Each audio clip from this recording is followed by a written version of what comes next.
au matin gan gi nag tey ñu am mbégte dalal ko fi yàgg na fi ñëw Aboubacar Bengelloune ñu ngi lay nuyu.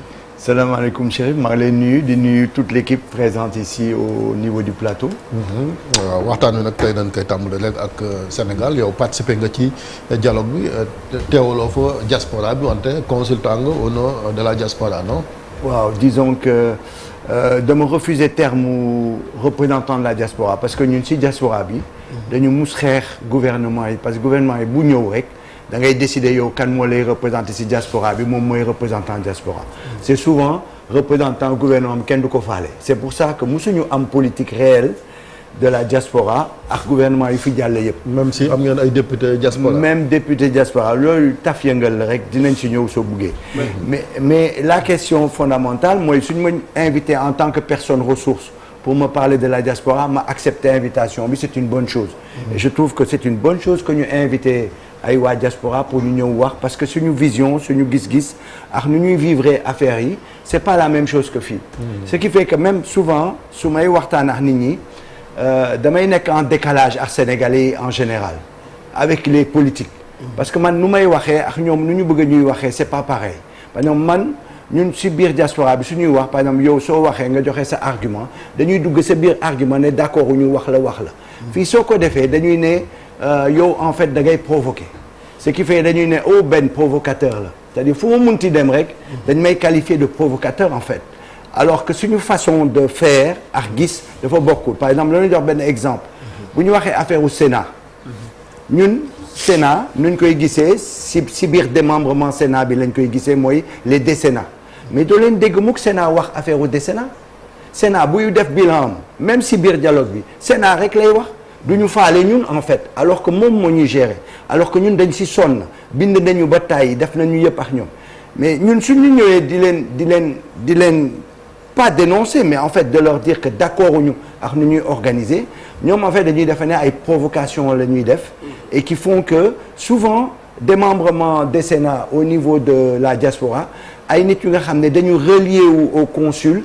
relier wu aux ambassades suñuy ambassades yi wax ak yuy consul yi di wax la ñuy def alors que ñoom dañu am autonomie pour liggéey et comme en général ambassades yi ak consulats yi dirigés par des politiques en fait ils mettent la politique du pouvoir la ñuy mettre en place au niveau de la diaspora. mais loolu xanaa dina jeex parce que gis nañ en tout cas nomination yi mujj yi ay diplomates de carrière lañ jël léegi. voilà waaw yóbbu leen ci. moo ko dinañu cette prochaine élection. lan lay joxe pour l'instant c'est une nouvelle politique que ce gouvernement a fait.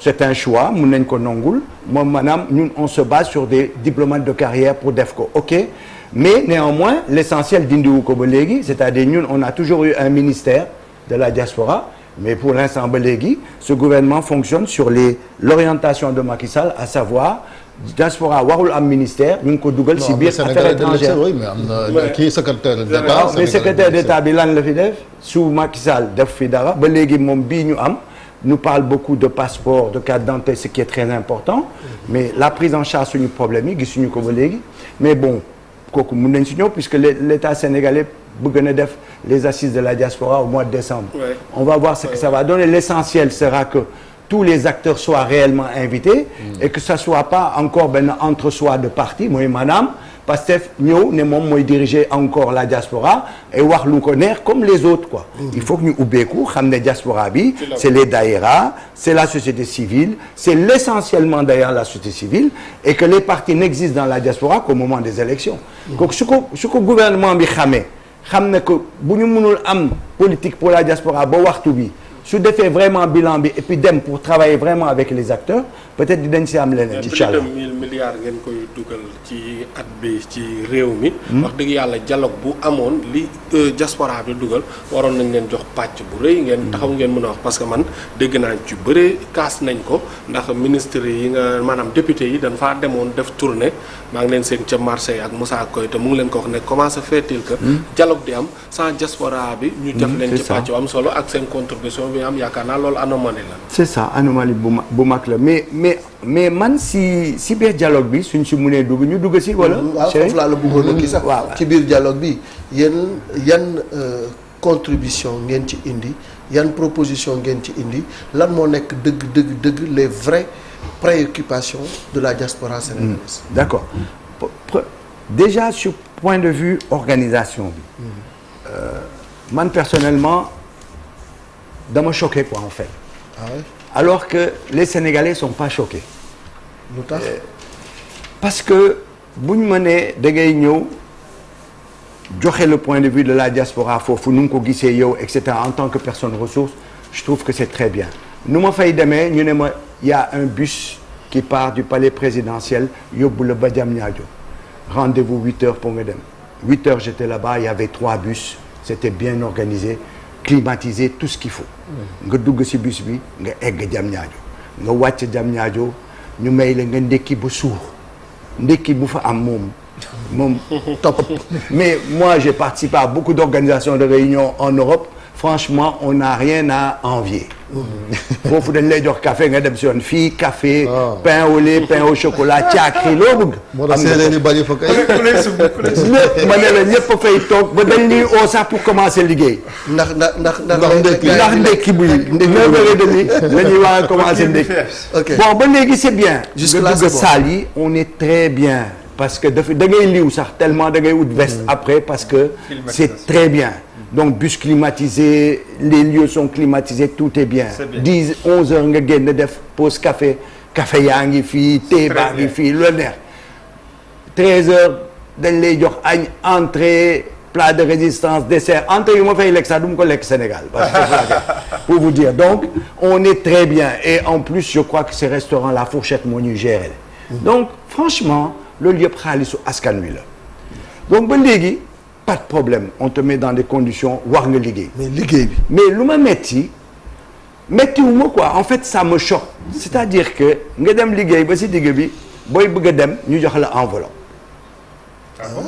waaw per diem dañ laa jox per diem dañ lay jox enveloppe xaalis paas la man am naa bus aller-retour climatisé jox nañ ma añ bien nourri ma ndekki jox ma café jox ma yëpp nga war a ma jox encore 20 000 wala 25 000 par jour nga xam ne tourné naa si 6 jours yi am naa fi 130 000 140 000 nga xam ne le peuple man su may jógee Petersen di dem jëli bus bi y a des gens jóge banlieue di liggéey même 5 000 duñ ko am par jour dañuy ñëw sànni seen marchandise si mbedd bi ah di ñefee pour mun envoyer benn wave seen famille alors man boo ma joxee 20 000 évidemment ñëppay jël ñëpp muy député muy ministre ñëppay jël c'est-à-dire ah jël nga yow mais lu tax du ma ko jël mais mun naa la woon ah non mun naa la woon sama wave léegi mais naa lépp ah non le fait que nga jël kay gën a non dama jël je l'ai redistribué non dans mon entourage il y a plein de gens qui ont des besoins boo leen xoolee sama wave mun naa leen ko woon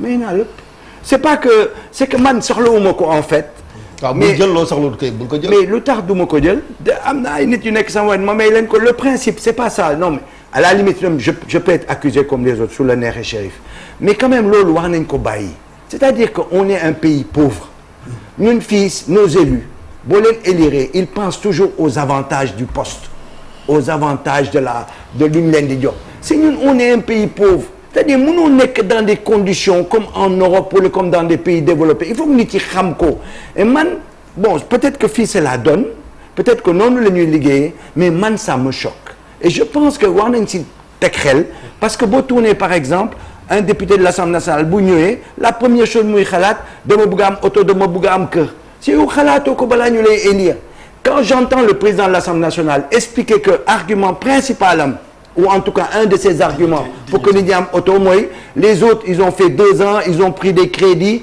léegi ils sont dans la difficulté loolu jaaduwul mais yow amoo kër amoo oto c'est pas parce que dañ la élire Assemblée nationale pour nga nekk député que da nga war a am oto am kër da nga ko war a gérer sa bopp en fonction de salaire bu ñu lay jox en fonction de indemnité yu ñu lay jox aujourd'hui tu as le président de l'Assemblée nationale qui s'occupe des députés comme des enfants dans leur prêt waruñ def prêt ils doivent s'en sortir ak yooyu alors léegi ça veut dire si tu es élu yow mosoo am oto mosoo am kër nga ñëw banque yi nekk sa wër la rek yow saye maa ngi xalaat sama kër sama kii est-ce que xalaat nga problème mu askan mais ndooma tànk c'est-à-dire que donc mais doyen ndooma tànk député moo laaj nga am au moins minimum de dama ko est-ce que wax naa la bëgguma mu am moyen waxuma loolu de dama ne ku ngay jox 900 000 par mois frais pour les transports et tout ça lu tax nga koy toppatool oto yow askan bi lu mu la war a jox na la ko. mais c'est du pareil au même. mais c'est pas du pareil au même.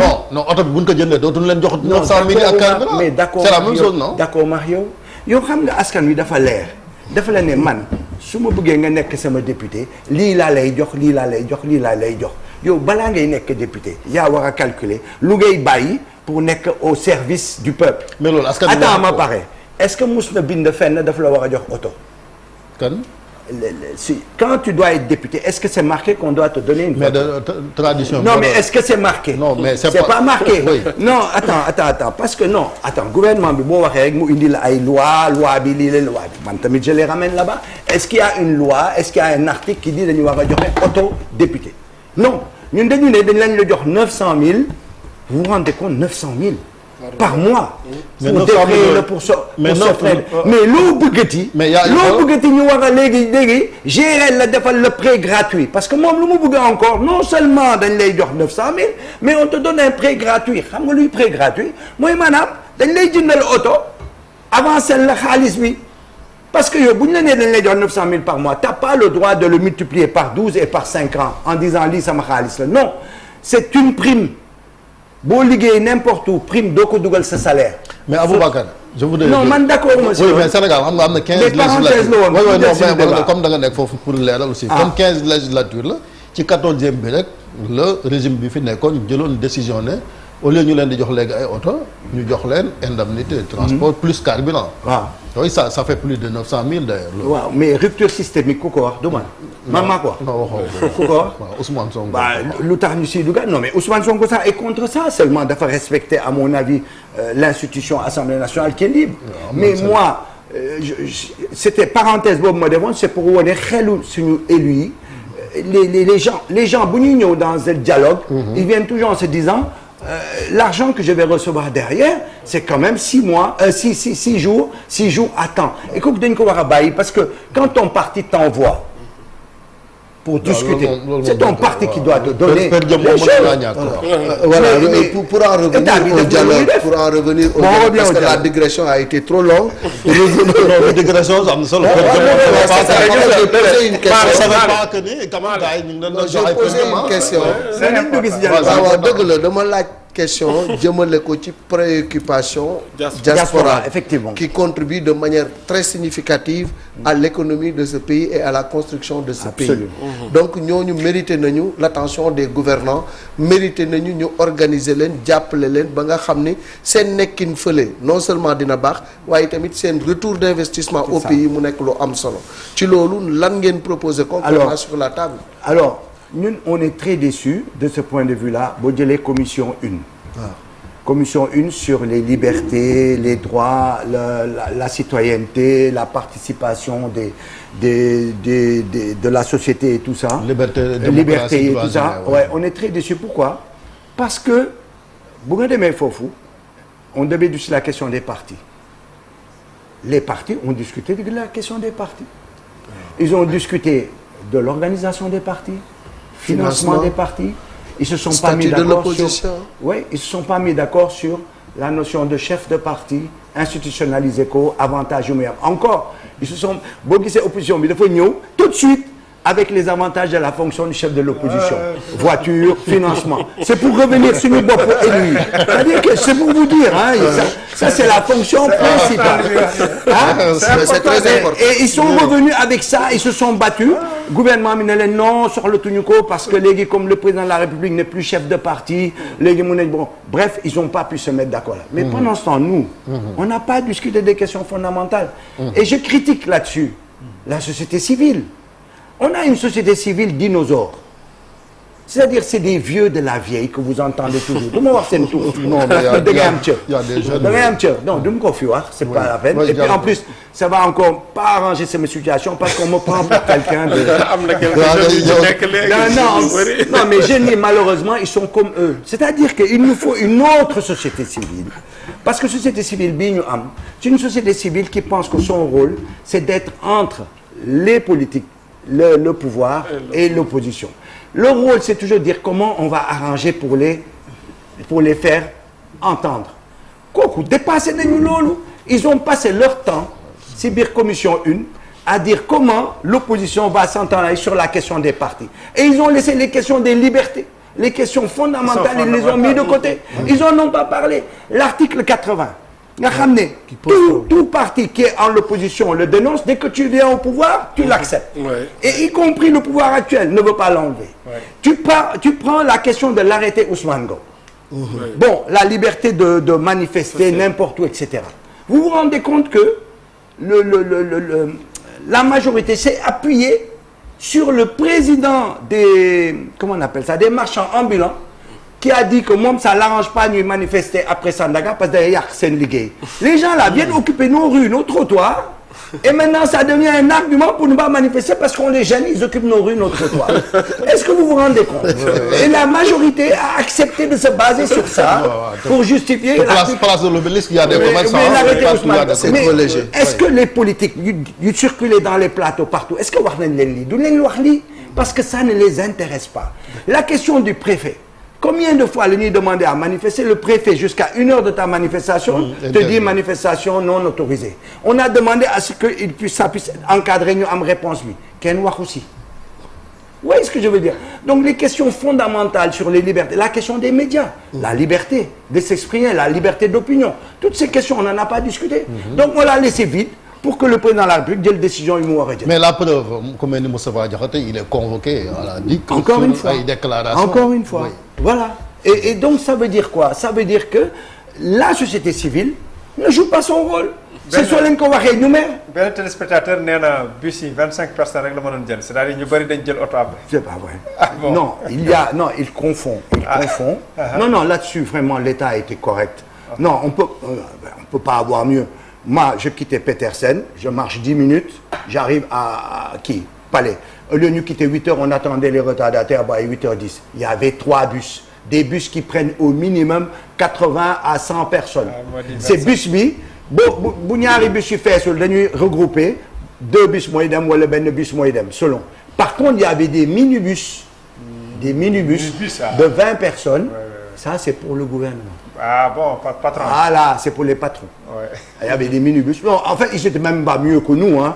C'était des minibus. Ils voulaient être entre eux pour gérer, par exemple, la DGE et tout ça à Wartanzenbirs. Je trouve ça normal. Commission, vous n'avez même pas eu le temps de poser le vrai problème de la diaspora. Non, mais non, ça c'est le 1. Mais commission 1 bi la. Mais on s'arrête sur la commission parce que quand même, compte rendu, il y a des gens qui ont proposé la suppression de cet article-là. Oui, mais c'est Dialloul. C'était discuté. Non, mais Dialloul, mais parce qu'il y a un consensus. Non, parce que la majorité s'est opposée à ça. La société civile était divisée. Ceux qui disent que nous, beaucoup de société civile, nous sommes des indépendants.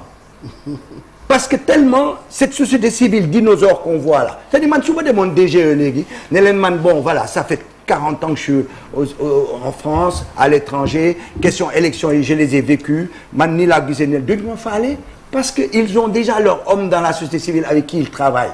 Cette société civile, le gouvernement est venu changer, mais ils sont toujours là, parce que c'est des intermédiaires, ils sont acceptés. Démocratie, consolidation, démocratie. Tu sais, ils ont proposé un truc pour pouvoir, comme on dit encore, pour pouvoir étudier l'évolution de notre démocratie, voir l'UNID a fait tout ça, un observatoire. C'est une bonne chose. Mais tout de suite, la société civile a proposé 5 personnes pour diriger quoi.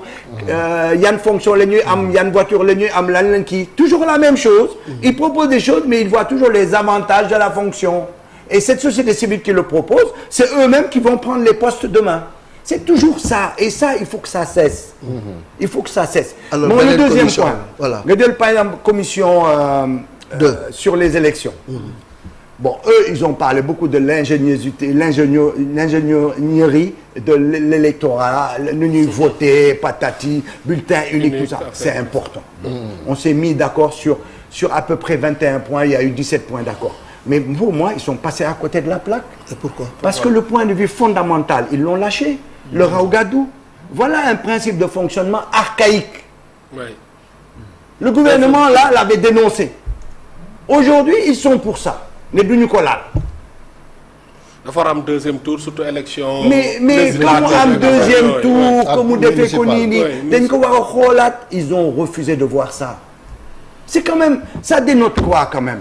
ça dénote un état d'esprit damay xeex pour nekk nguur mais su may gis si nguur bi naka laa fiy toogee. C'est le principe que je vous dis des partis politiques.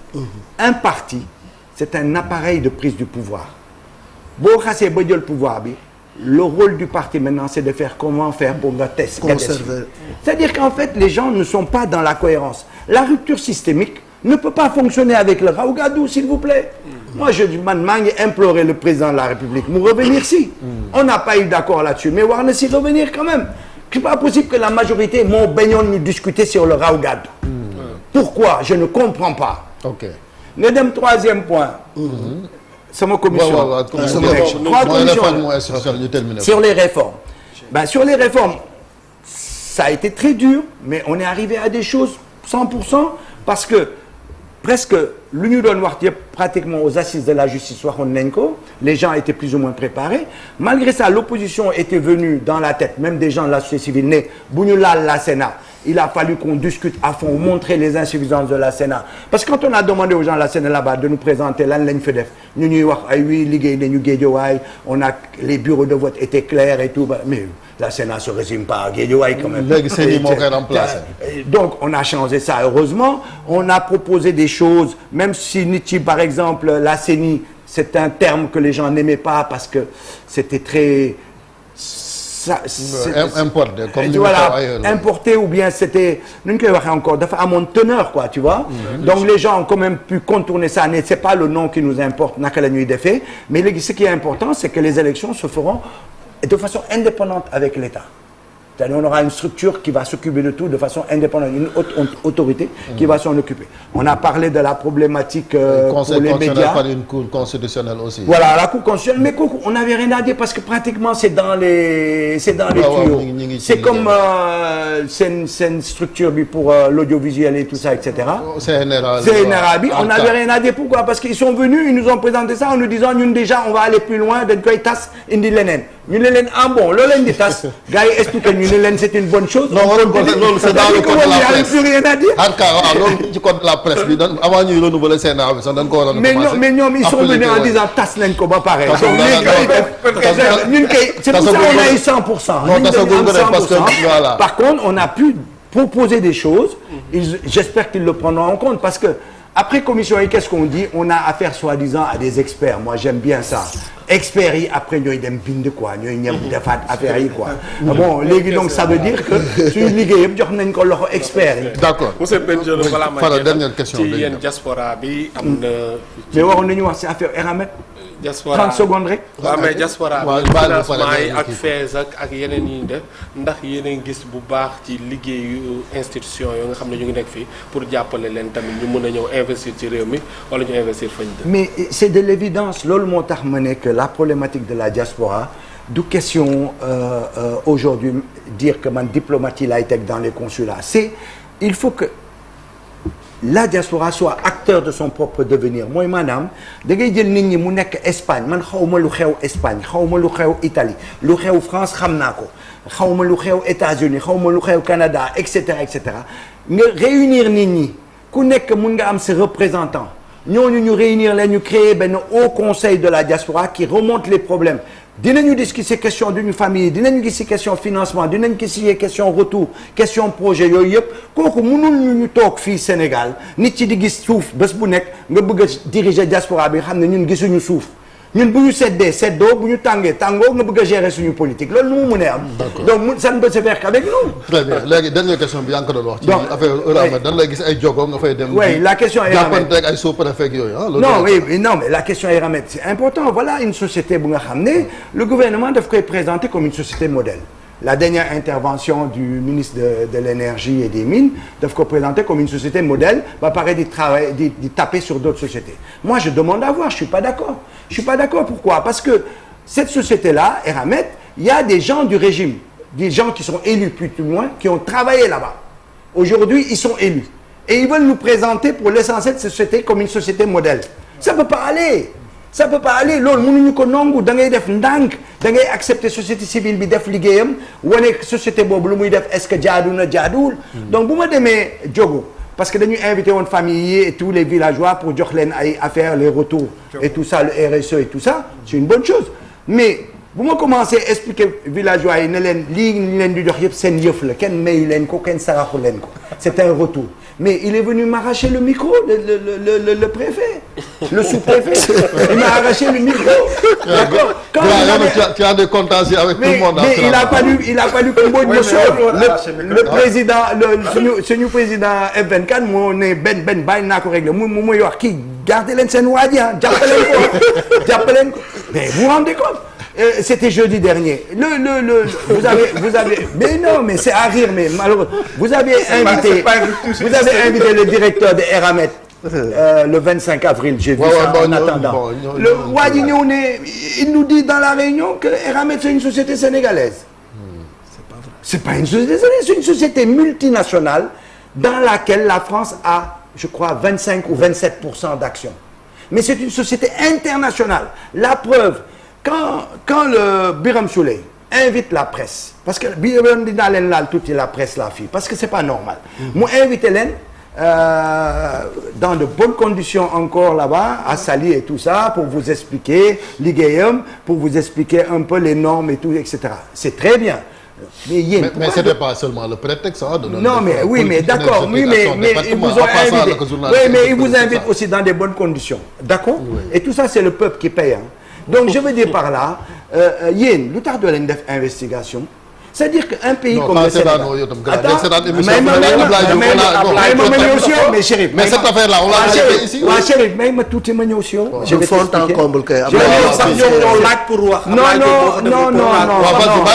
parce que le temps Chérif lu ma bëgg a wax si yéen mooy que vous ne faites pas de l'investigation je vous donne un exemple Eramet est-ce que tu sais que la semaine dernière Macron était en Indonésie avec le nouveau directeur de Eramet International et ils essayent de gagner des marchés là-bas. Eramet est chez nous. Pourquoi vous ne parlez pas de ces choses-là? Eramet aujourd'hui essaye de rentrer dans une institution qui s'appelle IRMA, comme l'ITE. Et IRMA, en fait, lui ouvre des marchés en Australie et autres, etc. Ils veulent bloquer les Chinois. Pourquoi vous en parlez pas? Pourquoi vous ne parlez pas de ces choses? C'est-à-dire qu'en fait, vous invitez Ben qui vous parle des choses. Non, c'est pas vous invitez le président, le directeur de IRMA qui vous parle des choses. Mais quelle est votre investigation? Non, Ben, je vais faire comme pourquoi le préfet. vous ne faites pas de l'investigation. Et en même temps, vous voulez répondre. Il faut lui donner le document de Ablaye. Cette affaire-là, on a fait vraiment enquête. Par exemple, le document bi, on a fait une manifestation en France, vous n'avez pas relayé, devant le siège international de Eramet. D'accord? On a fait une manifestation. Voilà le document, ils m'ont dit tu fais le bilan, tu nous envoies ça. Ils ne m'ont jamais répondu. D'accord, après. Donc, document bi, on a posé une quinzaine de questions. Question yooyu la ñu posé fii, vous savez que lundi prochain à Mbour, tribunal de Mbour, la société civile est accusé et on nous demande de payer 500 millions de francs CFA. Eramet nous demande de payer parce qu'on a dañu yàq image am. Alors qu'on fait que poser des questions dans lesquelles ils veulent pas répondre. Et en même temps, on a l'État aujourd'hui, une partie de l'État qui présente Eramet comme une société extraordinaire. C'est-à-dire dans cette affaire-là, où est l'intérêt du peuple? Elle est où la souveraineté? Vous voyez ce que je veux dire? D'accord, am na solo léegi li nga wax noonu am na solo mais après dinañ la yónnee document bi nga rattrapé wo nga xam ne def nañu ko fii enquête bi. D'accord. Et puis société civile liggéey boobu aussi am na solo maanaam première génération droit de l'homme yi loolu rek amu fi. yéen droit civil politique yu ci bëri ci la ñuy insister li nga wax noonu mbiram environnement droits sociaux. économique culturel. C'est important il faut poser quand même ces débats là. Sénégalais aussi di ci intéressé wu donc li une l'observateur ak Record.